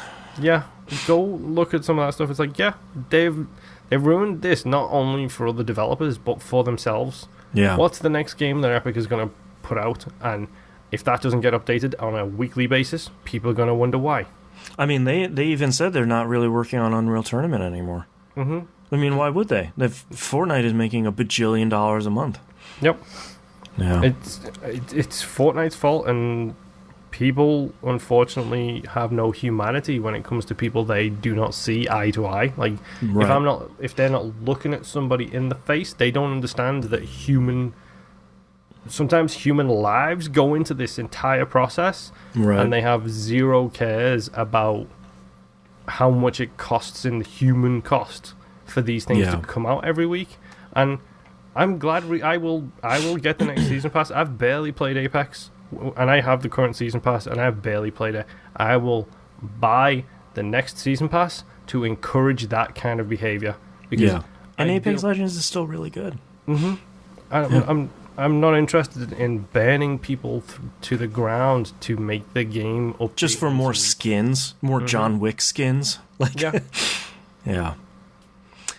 So that's a bummer. I mean, thankfully they're still making a bunch of money, and it sounds like neither EA or Respawn are giving up on it. I mean, EA hasn't given up on Anthem, so I think Apex Legends is probably okay. Apex Legends is probably funding Anthem. Yeah, whatever is happening with Anthem. There's a lot of radio silence from BioWare over there, which is more concerning by the week. But I'm not playing Anthem anymore anyway. Let's move on to questions. BTG Inferno in Discord says, "Hey guys, hope you're doing well." Thank you. Hope you're doing well too. This isn't really a question, but more of a statement. I just didn't know where else to post it. In the press release put out by the U.S. News Online, it says Sony and Microsoft actually did team up on the gaming front. The article relating to this talks about how the PlayStation needed better infrastructure and differences in their cloud gaming services. Also talked about Sony's sensor tech versus Microsoft's AI tech. So gaming was a huge part of this whole deal. They worked out. Love this show, guys. Keep killing it. Yes, but I will continue to temper these expectations because I still see so many people online saying, well, now that Microsoft and Sony have teamed up, there's going to be God of War is coming on Xbox One and all this stuff, and there's going to be cross-save and none of that. This is all back-end stuff. And like Inferno talked about here, Sony is interested in Microsoft's AI and sensor tech, especially around some VR and AR stuff, because Sony's sensor tech for the PSVR is not great and has always lagged in the industry. So obviously, if you're going to make a partnership with Microsoft on the cloud backend stuff, which is the main push on this, then there's certainly other avenues for Sony to say, well, maybe we'll talk about some AR and VR stuff. Maybe we'll talk about some sensors. Maybe we'll talk about some other backend stuff. I mean, but it's kind of like we're saying all of that, like everything, the one console future is happening. It's about the same as saying that when they announced that the X was going to have a UHD drive in it. Right. Sony owns part of the license for that drive, for that format. They're like one of 12 companies that own the Blu-ray standard.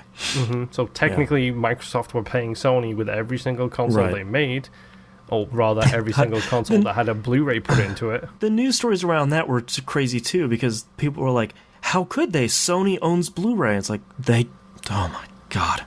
No, they don't. Please. So, you cannot pick up a copy of Gears 5 and put it in your PS4. So, that'd be great, but not happening. Be About in Discord writes in, probably one of our longest standing listeners to the show. This may have been asked as I'm catching up episodes. I'm still in April. Just caught wind of Dauntless and gave me the Fable itch. It does sort of look like Fable. That's a good point. I rarely play games nowadays, but it made me want to dive headfirst in. Since it's cross-platform, what's better, PC or Xbox to play? Any opinions on the game so far, besides the server waiting times? Keep up the good work. I've been listening since Brad told me to subscribe back in the days when he was still at the school that both he and I worked at. Impressive consistency. Thank you. Okay, let me tell you what the best platform is. It's the Xbox, because the Xbox has the Xbox One X, which I don't know if you know this, it's the most powerful console available today. I have heard that. And now that I have my usual Xbox fanboy stuff out the way, If you've got the PC, play it on PC. Simple.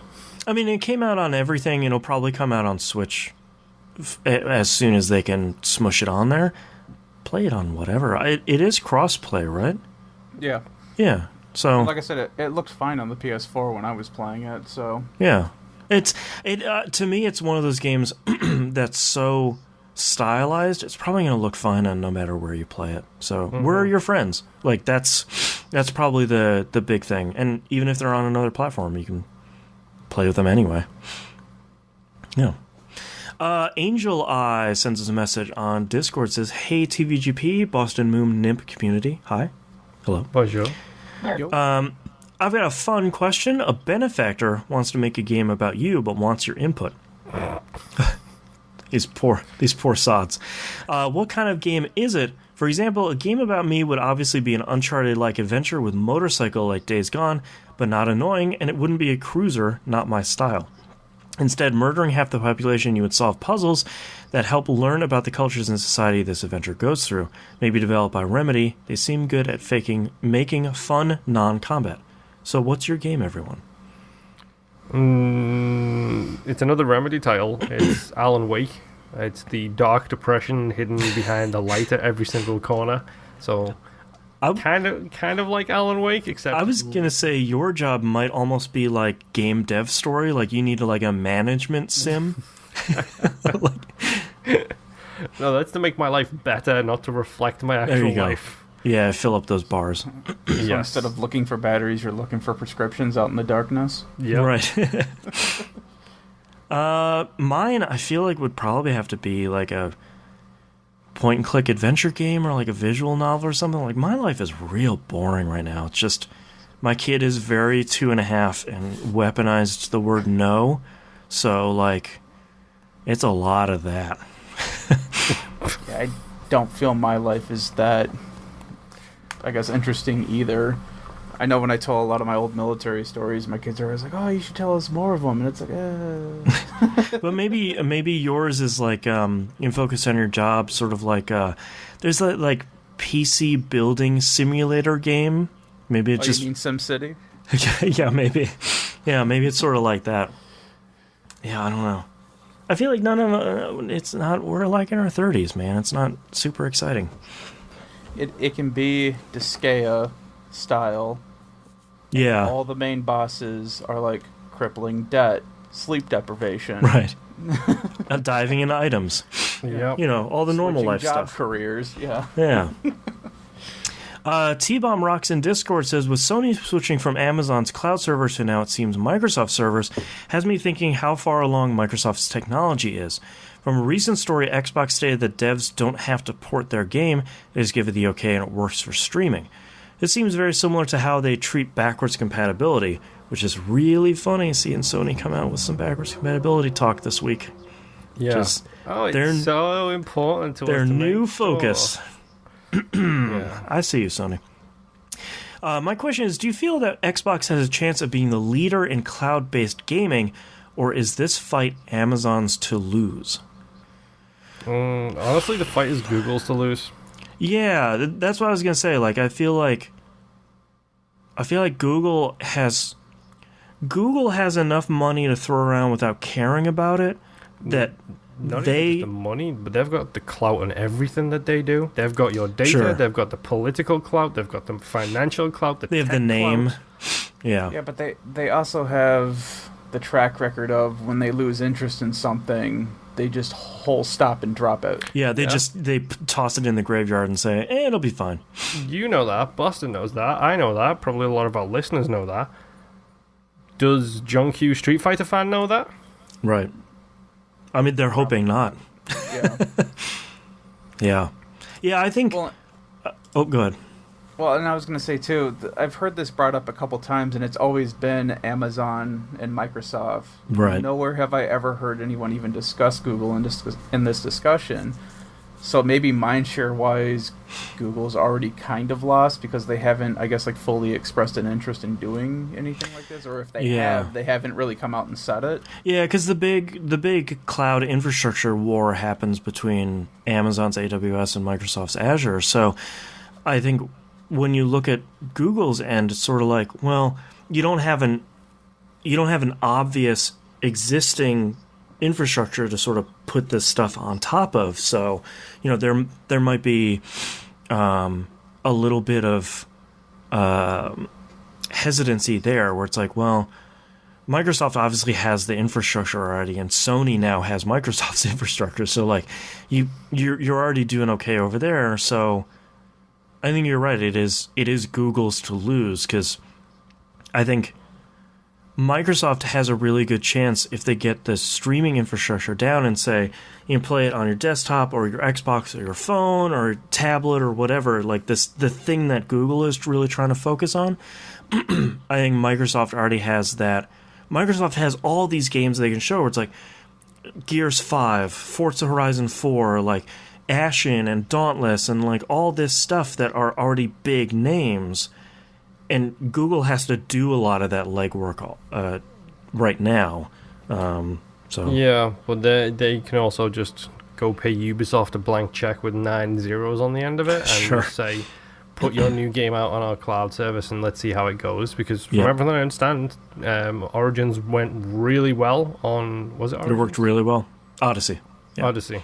Yeah, like Odyssey worked really well. That one really well. And if they can do that with a AAA title from a AAA publisher... Yeah, because Microsoft already has sort of that expectation with Game Pass, where a lot of these games, not all of them, but a good amount of these games land on Game Pass day and date. So if you can say $10 for Game Pass, however much for streaming, you can get a bunch of these cool console games day and date. I think you're right. Google has to come out and say, like, yeah, that's cool, but the next Assassin's Creed in 4K, 5.1, all this great stuff streaming, you get that day one. Yeah, or the next Call of Duty. Or sure. Here's Fortnite streaming, like... Have you heard the name of the next Call of Duty game? Isn't it Modern Warfare? It's Call of Duty Modern Warfare. You're right. Mm-hmm. That sucks. I thought that Call of Duty Modern Warfare was the 4th Call of Duty game. We must be in some form of time. That's Call of Duty 4 Modern Warfare. This is Call of Duty : Modern Warfare. Okay, I get you. Yeah, keep them straight. The Tomb Raider. He also has another question. My daughters and I have been having a blast with new Team Sonic Racing. Oh, I want to play it so bad. That was... I was like 2 seconds away from picking that thing up. I was like, wife, would you play a kart racing game? No. Curses. It even has me excited for Crash Team Racing next month. It should. That game's great. Yeah. Which gaming franchise or company stable, Ubisoft, EA, etc., would you like to do a kart racing game? I'm going to go with Ubisoft. Give me a Ubisoft kart racing game that's got Altair, Ezio, Cassandra, like little chibi versions of them. Exactly, like the Rabbids, like the Star Wars one where it had like the chibi headed ones. Give me that, but with period appropriate things like the For Honor Samurai. Yeah, the For Honor Samurai, Sam Fisher, the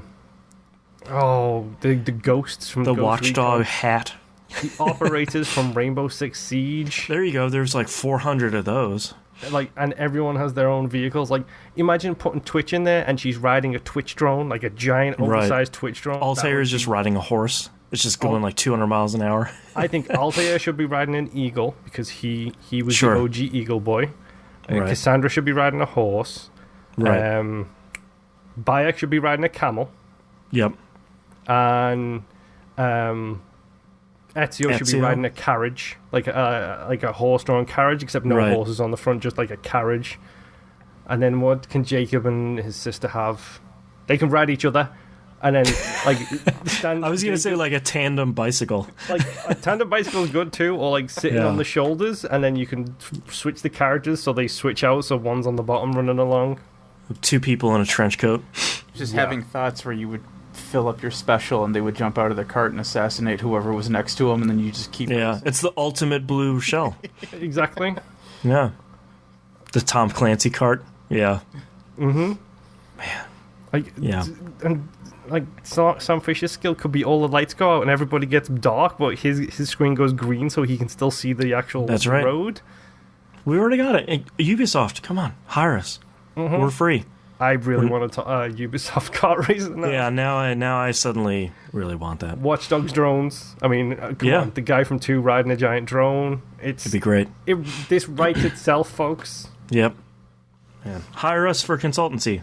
E1M1 Consulting, LLC. That's not a real company. All right, that's all of our... Go ahead. I was just saying, I'd take a Ratchet and Clank one, though, too.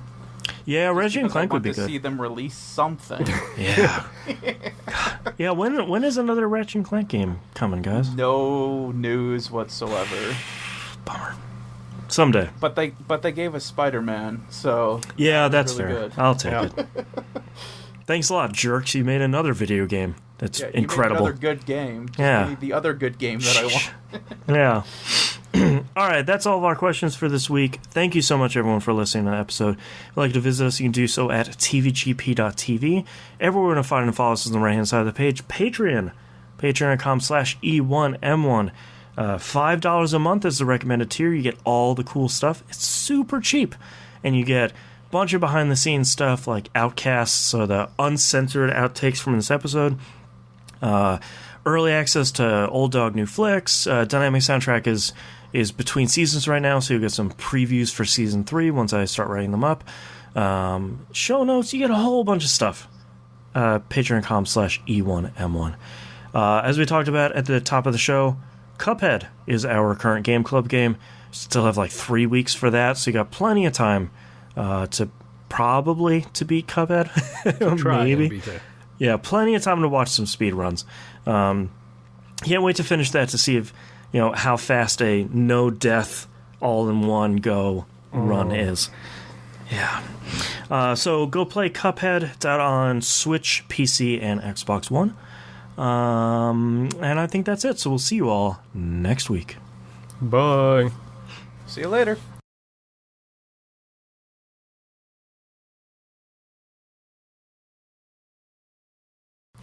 Jimbo and chat mentioned a bunch of names for the Tom Clancy game. I can't help but my favorite one is the Formula One Animus. Take out the one, Formula Animus. There you go. I think something there. There's something there because it's not copyright infringement because Formula One is copyrighted. Formula is just a word. It is. Yeah. All right, Nip, hit me with those titles. Alright, I've got It's the DualShock, Dead by Friday, We Knew Who Blew Up the Generator, Had Potential to Be on Friends List, Having Comm Issues, I Have Played Before, The Second Red Flag Raises, In 2 Minutes It Made Me Nauseous, Got a Pinwheel for My Bike, I'm not entirely sure on this one. I think you said I'm DGAF. DJAF? Yeah, I said IDGAF. That's what it Doom was. Parlance. Yeah. Alistair the Worst. Not Every Gun Needs to Be the Best. Horrifically Ugly. I'm Not Mad. Looks Like a Garbage Truck. This Dude. And Said Peace and Left the Party. All right, Moon, how about you? Monstrous Paint Job, Dead by Friday. Is that a compliment? I'm not ready for that. There you go, because there you go. Me and Nimp actually said it perfectly in sync. It was pretty. I like it. Alistair the Worst, the Doom Parlance, Pro Slurp or Anti Slurp, 2 new Destiny friends. Do It Like an Adult. I know that probably gets vetoed. I'm sorry. Yeah. Make handheld gaming great again. Weaponize the word no. And the Tom Clancy card. I have Game Essential Crisis. Dumb Street Paint. This one is one of my favorites for this week. The Third Red Flag. Shadow Babies. Which... I just like saying Shadow Babies. Dead by Friday. Thank you to Jimbo Jangles for a show title of Corn. I like that, just Corn by itself. Is that a compliment, Alistair the Worst, or Pro Slurp or Anti Slurp? I like the Third Red Flag. I'm torn between that and the second red flag raises. Yeah. The third red flag sounds like... The second red flag raises sounds like a punk album, and the third red flag sounds like a fantasy book. Yeah, it really does. So, like, which side of the fence are you on? We also have an adult fiction book in Pro Slurp or Anti Slurp in our titles this week. I do like Pro Slurp or Anti Slurp. We already have a Slurp Yeah, we know. title, though. I also just like corn. Yeah, just corn. I do like Shadow Babies because it's fun to say. Has that come up before? I don't think so. The only other time I could think of is if you guys were talking about Silent Hill, the first one. TVGP episode 48 called Cheatin' Babies. TVGP episode 543, I'll Go Baby Gate. Those are our baby-related titles. That's my question is what that is.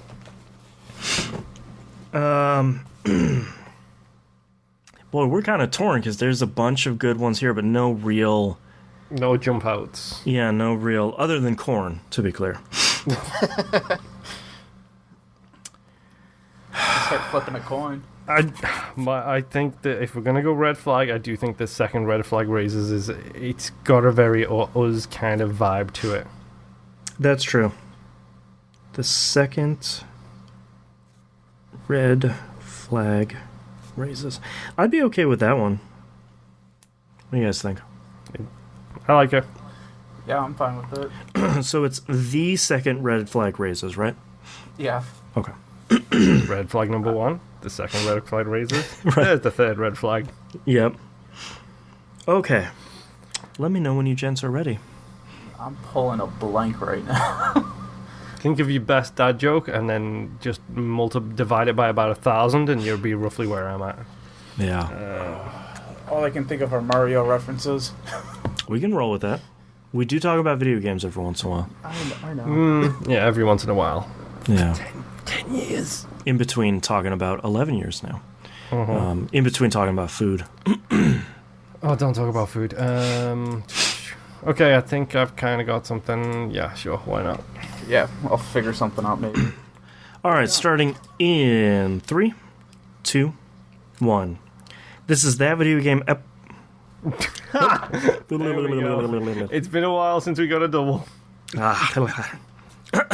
Take 2. 3, 2, 1. This is that video game podcast, episode 605 for May 27th, 2019. The second red flag raises. Backseat Gamers. Warning. All right, thanks so much, everyone, for watching us live. We appreciate you, and we love you. And we'll see you next week. The white flag if you got nothing. Right. We got nothing. All right, see you guys next week. And we can stop recording.